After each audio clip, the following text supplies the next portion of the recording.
3 महीने गुजर गए। माँ के गहनों पर हाथ साफ करके चारों भाई अपनी दिलजोई करने लगे थे। उसकी दिलजोई करने लगे थे। अपनी स्त्रियों को भी समझाते थे कि उसका दिल ना दुखाए। अगर थोड़े से शिष्टाचार से उसकी आत्मा को शांति मिलती है। चारों करते अपने मन की, पर माता से सलाह ले लेते या ऐसा जाल फैलाते कि वह सरलता से उनकी बातों में आ जाती और हर एक काम में सहमत हो जाती।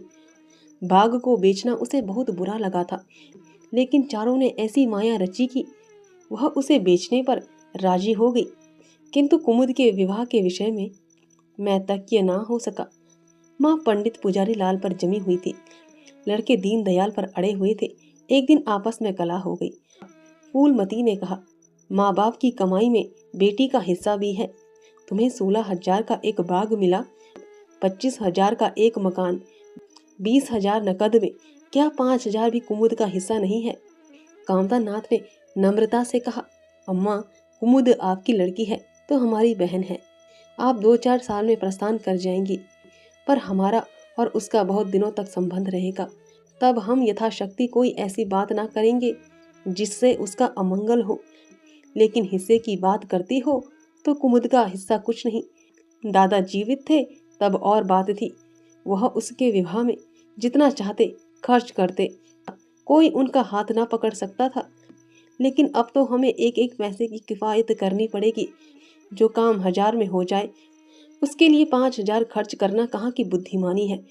उमानाथ से सुधारा, 5,000 क्यों, 10,000 कहिए। कामतानाथ ने भवें सिकोड़ कर कहा, नहीं, मैं 5,000 ही कहूँगा। एक विवाह में 5,000 खर्च करने की हमारी हैसियत नहीं है। फूलमती ने जिद पकड़कर कहा, विवाह तो मुरारी लाल के पुत्र से ही होगा। 5,000 खर्च हो चाहे 10,000, मेरे पति की कमाई है। मैंने मर मर कर जोड़ा है, अपनी इच्छा से खर्च करूंगी। तुम्ही ने मेरी कोख से जन्म नहीं लिया, कुमुद भी उसी कोख से आई है। मेरी आंखों में तुम सब बराबर हो। मैं किसी से कुछ नहीं मांगती। तुम बैठे तमाशा देखो, मैं सब कुछ कर लूंगी। 20,000 में 5,000 कुमुद का है।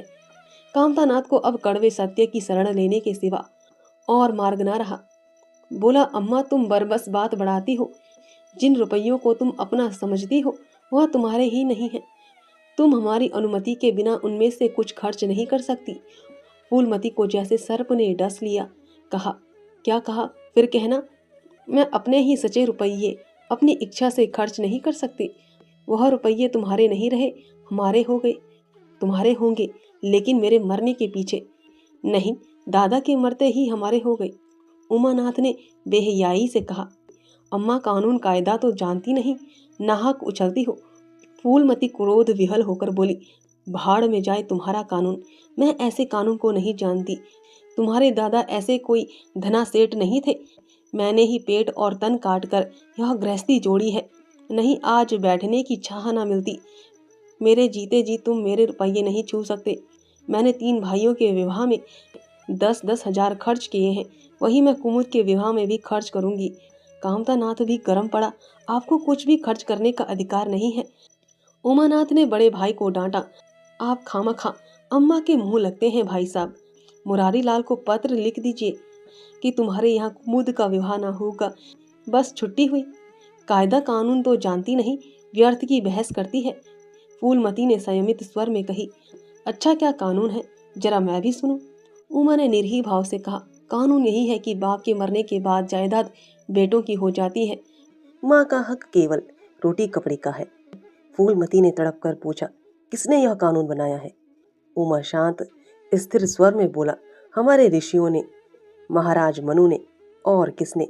फूलमती एक क्षण अवाक रहकर आहत कंठ से बोली, तो इस घर में मैं तुम्हारे टुकड़ों पर पड़ी हुई हूँ।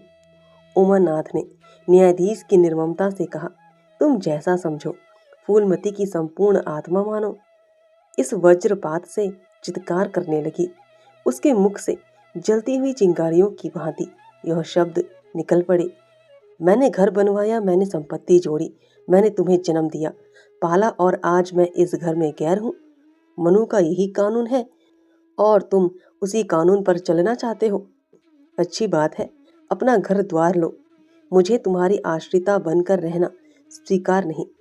इससे कहीं अच्छा है कि मर जाऊं, वह रे अंधेर। मैंने पेड़ लगाया और मैं ही उसी की छांव में खड़ी हो सकती। अगर यही कानून है तो इसमें आग लग जाए। चारों युवक पर माता के इस क्रोध और आतंक का कोई असर न हुआ। कानून का फौलादी कवच उनकी रक्षा कर रहा था। इन कांटों का उन पर क्या असर हो सकता था। जरा देर से फूलमती उठकर चली गई। आज जीवन में पहली बार उसका वात्सल्य मगन मातृत्व अभिशाप बनकर उसे धिक्कारने लगा। जिस मातृत्व को उसने जीवन की विभूति समझा था, जिसके चरणों पर वह सदैव अपनी समस्त अभिलाषाओं और कामनाओं को अर्पित करके अपने को धन्य मानती थी, वही मातृत्व आज उसे अग्निकुंड सा जान पड़ा, जिसमें उसका जीवन जलकर भस्म हो गया। संध्या हो गई थी। द्वार पर नीम का वृक्ष सिर झुकाए निस्तब्ध खड़ा था, मानो संसार की गति पर क्षुब्ध हो रहा हो। अस्ताचल की ओर प्रकाश और जीवन का देवता फूलमती के मातृत्व की भांति अपनी चिता में जल रहा था। फूलमती अपने कमरे में जाकर लेटी तो उसे मालूम हुआ उसकी कमर टूट गई है। पति के मरते ही अपने पेट के लड़के उसके शत्रु हो जाएंगे, उसको स्वप्न में भी अनुमान न था।